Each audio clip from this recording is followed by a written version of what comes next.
So these are the diaries of a goat farmer, and that's our maize crop.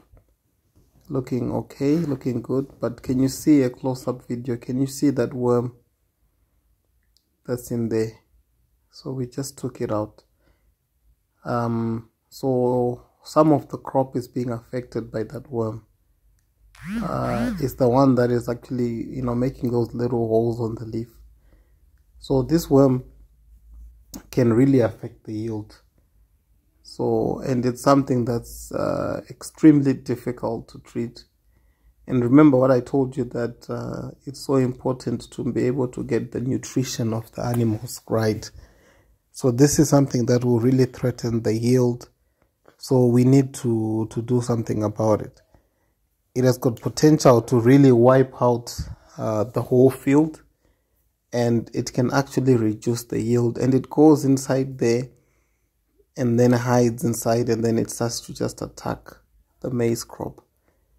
So if you can look, the ones that are surrounding that the affected crop, they are also looking like they are also affected. In retrospect, I think as our maize came up, we should have just sprayed some insecticide, but anyway we didn't, and this is now the result of it. So when the manager quickly noticed it, he then called me, and then I came onto the ground, and then we started just examining some of the crops that were badly affected. Can you see that? So you can actually see that the worm is there, and it's actually moving, so it's actually live. Yesterday they had sprayed Lambda, and then after they sprayed it, they just called me and said, the worms don't seem to be affected. So this is the medication that we got after consulting an agronomist. So that's the medication that they recommended.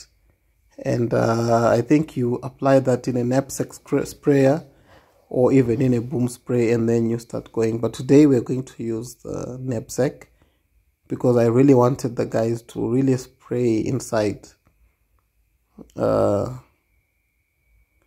in the actual crop, so that the insecticide goes inside the crop.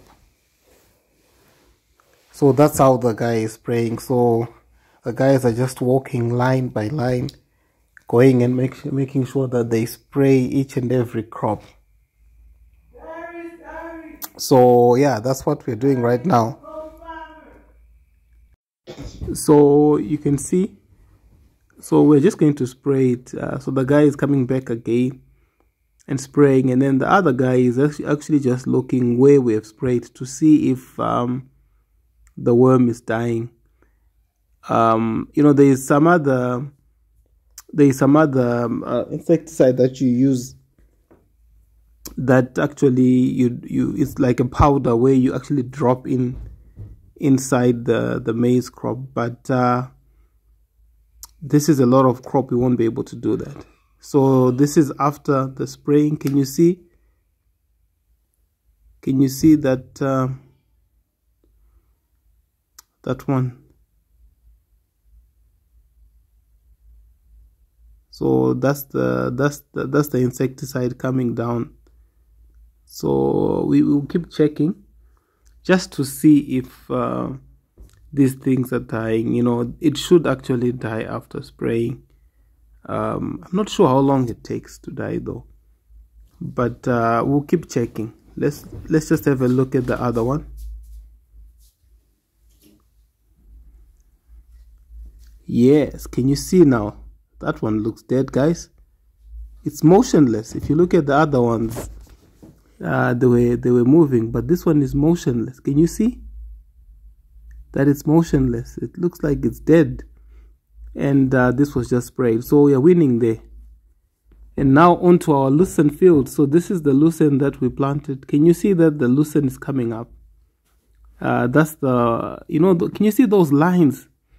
But can you see that there is just a lot of weeds in there and a lot of grasses? But you can actually make out the lines for the lucern that we put. You can see that it's come out. you know, all that thing that we were doing with the tractor, marking the lines, dropping the lucern, and you can actually see that it's coming along. And this is a close-up view. So that's the lucern there. This one, there's just a little bit of a lot of water in that section, but anyway, can you see that's the lucern? And intermixed with it is all these grasses, all these weeds, and this is what the guys are now doing, you know, weeding, making sure that they remove all these weeds. And this is extremely important. This is why lucern is expensive, because I don't even, there is nothing that you can put to destroy the herbs that won't destroy the lucern. So the weeding has to be done manually, and this is what we are doing. So can you see that they're actually doing it manually? And one thing I would say, you know, last time when we planted lucern, we hired some labor, you know, like part-time, and the guys came in and they just, instead of removing the weeds, they actually removed the weeds and the lucern. So this time we decided to use our own workforce. I mean, just pay them a little extra, and because they know what it looks like, they know the importance of this crop. So they will not actually, they will they'll do a better job. So this is just, that's Rhodes grass. I'm told that the cows, they love that type of grass. So we are thinking that, and it's intermixed with the lucern. So for now, we will weed it out and just leave the lucern.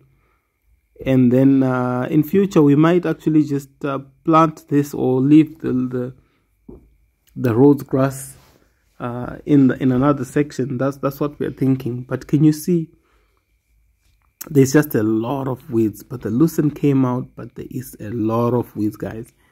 So it's critical. Now I just want to show you after weeding what this would look like. So when you're doing your lucern, don't be disheartened when you see things like this. Just make sure that you weed. Let me just show you after the weeding what it will actually look like. So this is after weeding. Can you see that the lines now are clear, and you can actually see the lucern? So guys, let me go now, but my next video I'm going to be talking about silage. We are planning to make silage as well using grass, and I'm so excited. Remember to share our channel, subscribe, and bye for now.